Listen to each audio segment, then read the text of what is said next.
This is another Mr. Telfer's piano helping video, and of course I do hope it is helpful. This video is specifically about Rip Roarin Rag, which is in the Piano Adventures Technique and Artistry book 2B. For Rip Roarin Rag, the hand positions are a little funky. Your left hand actually does stay in this position here, but your number 2 finger also plays the C sharp. So it'll play both the C natural and the C sharp. With the right hand, you start here with 1, 2, and 3. But what's going to happen after those first few measures is that is when you're going to shift. And you're going to shift to these fingerings. Now notice too that you're going to have some finger changes as you're playing. On C, for example, 4th finger, but then 3rd, and then D is 5, and then 4, and then the E is 5. And let's not forget a very important thing too, that in this song you are playing the F sharps, because that's in the key signature.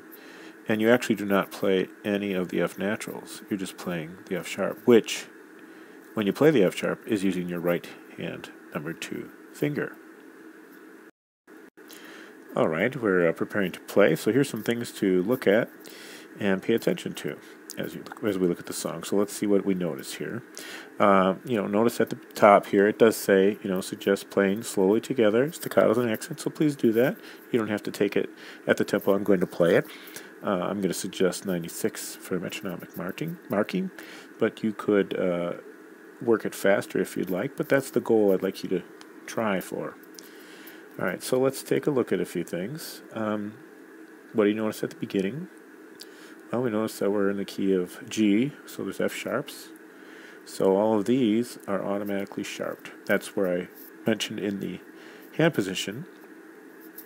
With your right hand, you don't play F natural during the song. You're going to be playing F sharp with your 2.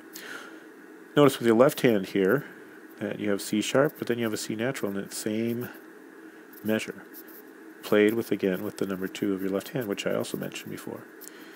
Some other things you can notice is we have accents. There's a lot of accents in this, and that's what they're talking about up here when you're practicing. With rag, it's important to emphasize and accent and really get these articulations, the staccatos and slurs correct as best you possibly can.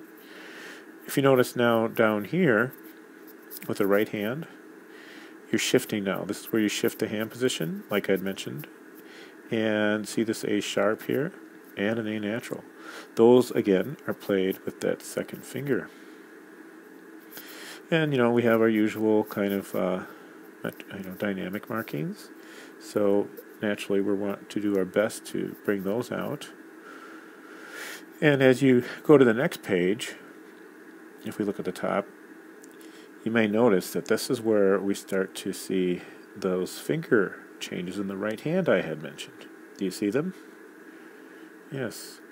We start to see those. So as you get into this top page, this page of the right hand, make sure you're paying attention to those finger changes. And of course, the usual, we have our dynamics here as well.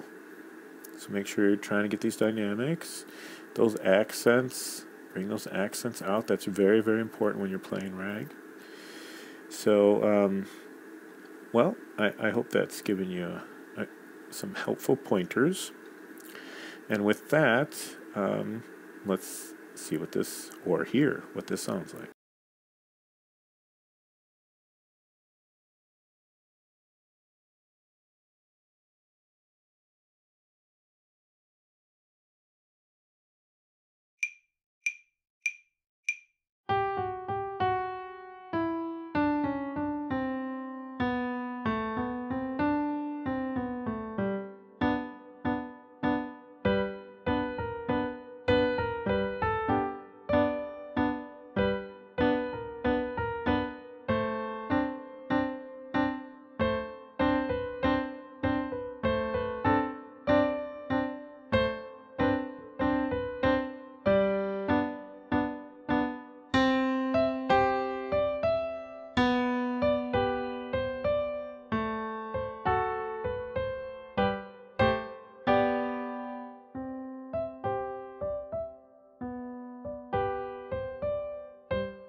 Sehr gut.